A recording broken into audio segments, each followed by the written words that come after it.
Assalamualaikum warahmatullahi wabarakatuh. Allahumma sholli ala Sayyidina Muhammad wa ala ali Sayyidina Muhammad.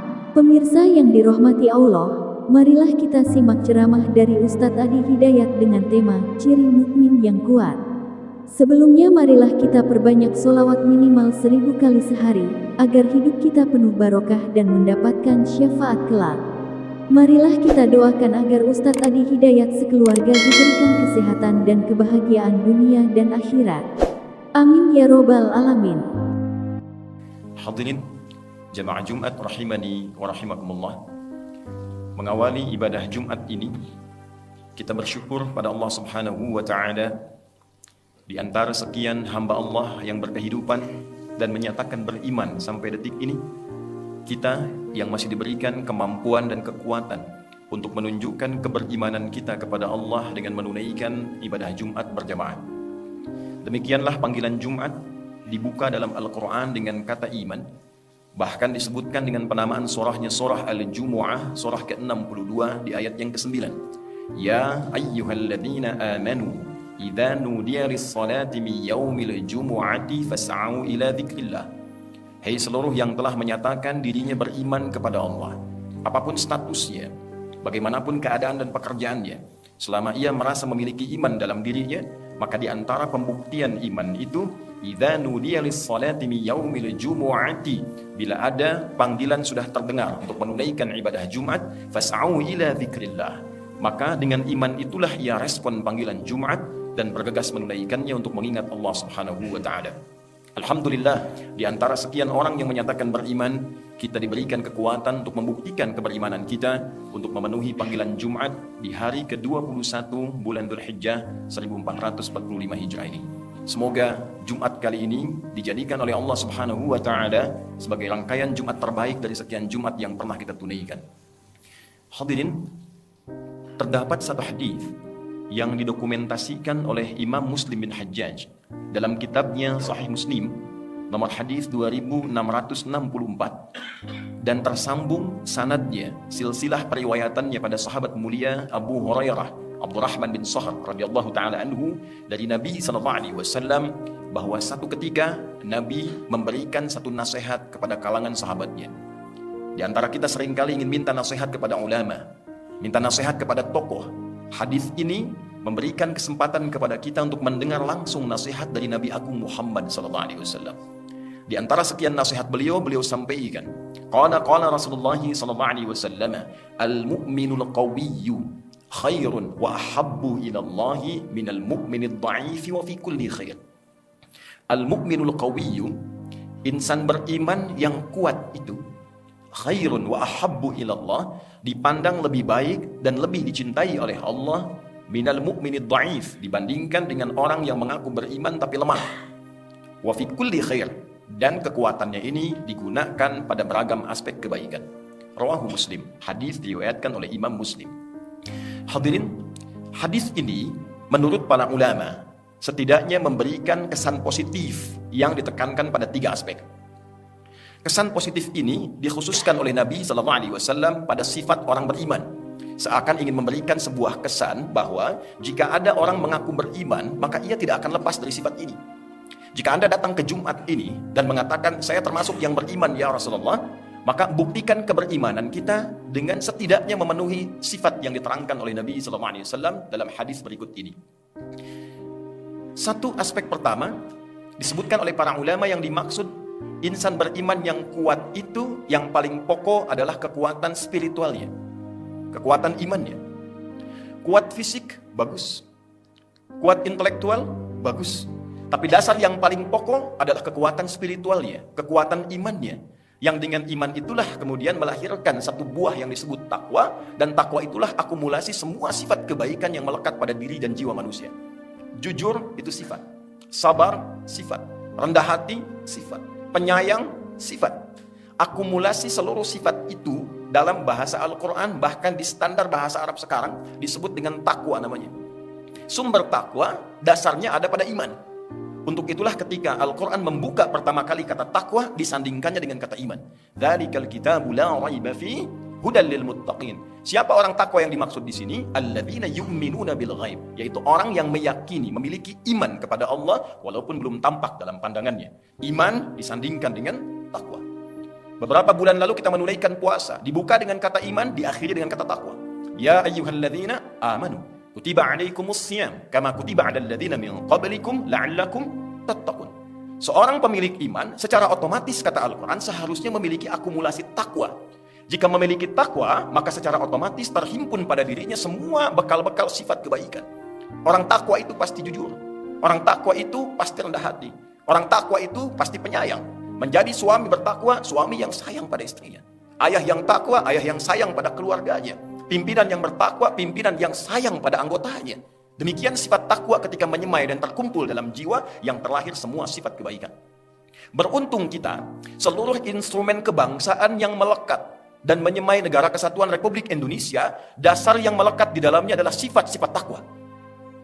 Kita mendapati dalam Undang-Undang Pendidikan misalnya, di Undang-Undang Sisdiknas nomor 20 tahun 2003, dari pasal menimbang ada 5 poin, poin keduanya langsung menegaskan Undang-Undang Dasar Negara Republik Indonesia tahun 1945 mengamanatkan pada pemerintah mengusahakan menyelenggarakan satu sistem pendidikan nasional yang meningkatkan keimanan dan ketakwaan pada Tuhan Yang Maha Esa, baru mencerdaskan kehidupan bangsa. Jadi orang tua kita menginginkan sebelum pintar itu, sebelum cerdas, itu takwa dulu. Karena kepintaran yang tidak disupport dengan kebaikan, itu melahirkan malapetaka. Pintar, bagus. Tapi yang pintar tidak baik, mencelakakan. Pintar dalam bidang hukum, tapi tidak baik, berpeluang memanipulasi hukum. Pintar di bidang ekonomi, tapi tidak baik, berpeluang pula menghadirkan tindakan-tindakan yang kontraproduktif. Maka undang-undang kita, dasar negara kita menyematkan takwa sebelum sifat intelektual, sifat spiritual sebelum intelektual. Kita bawa, kita tarik ke Sabta Marga TNI dari 7. 1, kami warga negara Indonesia yang bersendikan Pancasila. 2, jadi patriot. 3, kesatria. Kami kesatria Indonesia yang bertakwa pada Tuhan Yang Maha Esa, membela kebenaran, kejujuran, dan keadilan. Takwa hadir di dalamnya. Dibawa kemudian ke Polri. Dari Tribrata yang pertama, kami polisi Negara Kesatuan Republik Indonesia yang mengabdi pada nusa dan bangsa dengan meningkatkan ketakwaan pada Tuhan Yang Maha Esa. Takwa. Dibawa ke kehakiman, ada 5 dasar etik hakim disebut dengan Pancadharma, dari ksatria sampai dengan tirta. Yang pertamanya disebut satria, kami hakim Indonesia yang meningkatkan takwa kepada Tuhan Yang Maha Esa.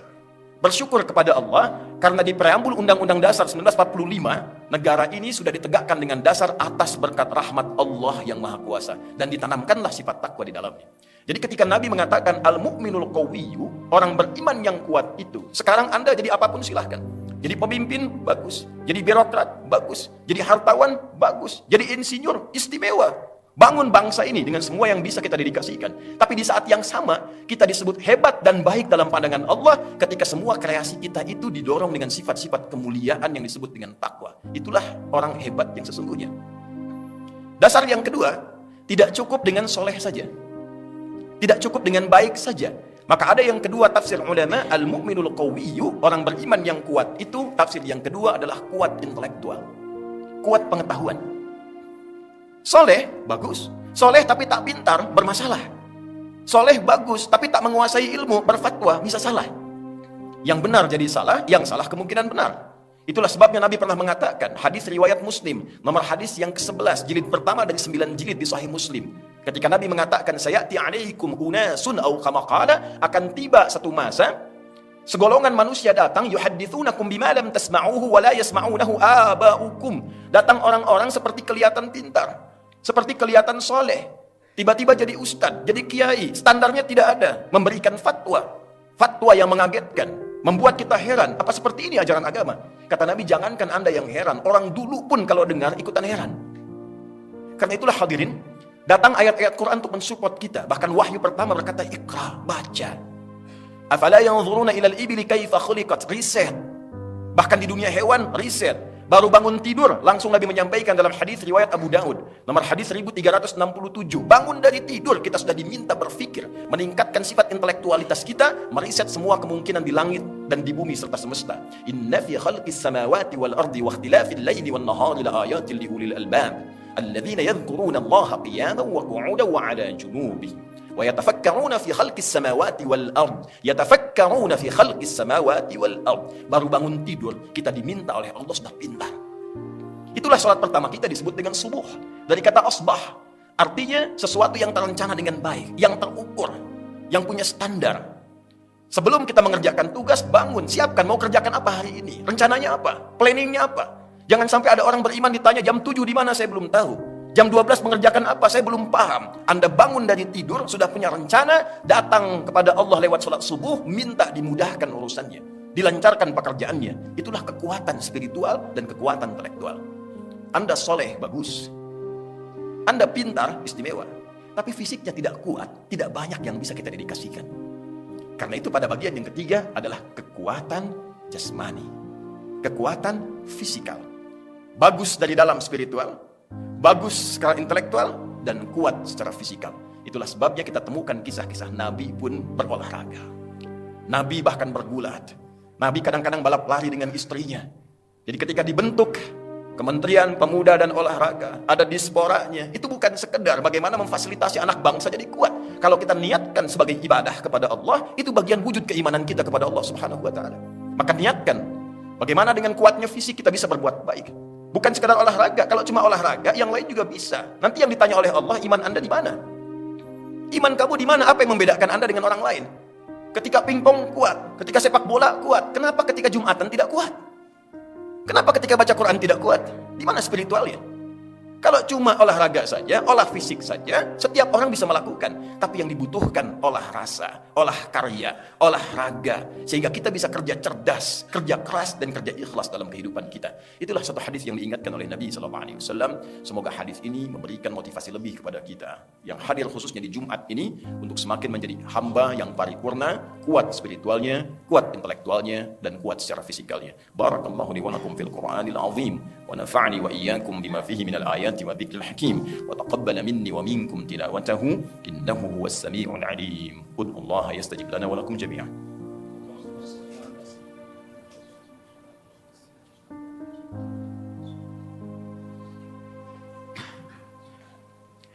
الحمد لله والصلاة والسلام على رسول الله وعلى آله وصحبه ومن والاه أما بعد فيا عباد الله أوصي نفسي وإياكم بتقوى الله فقد فاز المتقون فلا تموتن إلا وأنتم مسلمون نشهد أن لا إله إلا الله وحده لا شريك له ونشهد أن محمدا عبده ورسوله الذي لا نبي بعده فقال تعالى إن الله وملائكته يصلون على النبي يا أيها الذين آمنوا صلوا عليه وسلموا تسليما. Hadirin, untuk menutup khutbah ini, mari kita bersama menyempurnakan dengan berdoa kepada Allah Subhanahu wa Ta'ala dengan hati yang khusyuk, jiwa yang lapang. Semoga doa kita dikabulkan oleh Allah dan menjadikan setidaknya kita mampu memahami dan mengamalkan materi Jumat yang kita dapatkan di hari ini. Jumat bukan Anda datang, duduk, mengantuk, kadang tertidur, lantas sholat 2 rakaat dan pulang. Bukan. Jumat duduk, kenali siapa yang duduk, bangun sinergi di antara yang duduk, dan bawa solusi dari pencerahan yang didapatkan saat kita duduk. Untuk itu mari kita bermohon pada Allah, semoga doa ini dikabulkan oleh Allah Subhanahu wa Ta'ala. Allahumma nahmaduka hamdan syakirin, hamdan da'imin, hamdan yuwafi ni'amahu wa yukafi'u mazidah. Ya Rabbana lakal hamdu wa lakal syukru kama yanbaghi li jalali wajhikal karim wa li 'azimi sultanik. Allahumma salli wa sallim wa barik ala habibikal karim rasulikal mustafa al-amin sayyidina wa sayyidina Muhammadin wa ala alihi wa sahbihi ajma'in. Rabbana inna nas'aluka bi asma'ikal husna wa sifatikal 'ula. Ya Allah, kami bermohon kepadamu dengan segenap kemuliaan dan keutamaan yang melekat pada nama-namamu yang mulia. Ya al-ghafirul ghafarul ghafurur rahim. La تدع لنا في مقامنا هذا ذنبا إلا غفرته. Ya Allah yang maha pengampun seluruh jenis dosa, mohon jangan biarkan setiap hamba yang berada di Jumat ini yang datang dengan dosa kecuali Engkau gugurkan seluruh dosa-dosanya. Wala hamman illa farajtah. Jika ada yang datang ke Jumat ini dengan kegelisahan dalam hatinya, jangan biarkan dia meninggalkan Jumat ini kecuali Engkau telah tenangkan dan damaikan keadaan jiwanya. Wala asiran illa yasartah. Ya Allah, dari sekian yang datang Jumat, Engkau yang maha mengetahui, boleh jadi ada yang datang membawa kesulitan dalam hidupnya, maka mohon dengan keikhlasan Jumatnya hilangkan dan mudahkan seluruh kesulitan hidupnya. Allahumma ya arhamar rahimin, ihfadna wahfad biladana Indonesia al-mahbubah waj'alha baldatan thayyibatan wa anta tardaha. Ya Allah, mohon berkahi negeri kami, jaga Indonesia ini, dan berikan kami kemampuan untuk bisa memakmurkan negeri ini sehingga menjadi negeri yang Engkau cintai dan Engkau ridai. Allahumma ihfadh umara'aha waj'alhum udala. Ya Allah, mohon berikan hidayah kepada para pemimpin di negeri ini, yang dengan itu mereka bisa bijak memberikan berbagai putusan dan meringankan hisab mereka saat kembali kepadamu ya Arhamar Rahimin. Allahumma rzuq ya Allah, warzuqna, warzuq fi qulubina al-hubba li ikhwanina andunisiyin minal umara wa syu'ab. Ya Allah, tanamkan rasa cinta dalam diri kami untuk mencintai seluruh bagian lapis penduduk di negeri Indonesia yang kami cintai ini. Jauhkan kami dari perpecahan, satukan kami dalam kebaikan, tanamkan sifat saling mendoakan dari kami rakyat kepada pemimpin, pemimpin kepada rakyat, kepada kami seluruhnya untuk membangun negeri ini. Allahumma hafadh ya Allah ulama'ana waj'alhum mukhlasin lakad-din. Ya Allah, mohon jaga dan cintai para ulama kami. Cerahkan hati mereka untuk menyatukan umat yang berkemajuan dan jauhkan dari perpecahan ya Arhamar Rahimin. Allahumma barik ya Allah hadzal makan wa barik liman amila fi wa barik man assasah ya Allah waj'alhu makanan mubarakan. Ya Allah, jadikan masjid dan seluruh tempat di area diaspora ini sebagai tempat yang Engkau berkahi. Jangan biarkan ada satu tapak pun di tempat ini kecuali Engkau berikan nilai-nilai kebaikan di dalamnya yang menjadikan amal soleh dengan kebanggaan dibawa pulang menghadap ya Arhamar Rahimin. Allahumma rabbana آتنا في الدنيا حسنة وفي الآخرة حسنة وقنا عذاب النار بفضلك سبحان ربك رب العزة عما يصفون وسلام على المرسلين والحمد لله رب العالمين.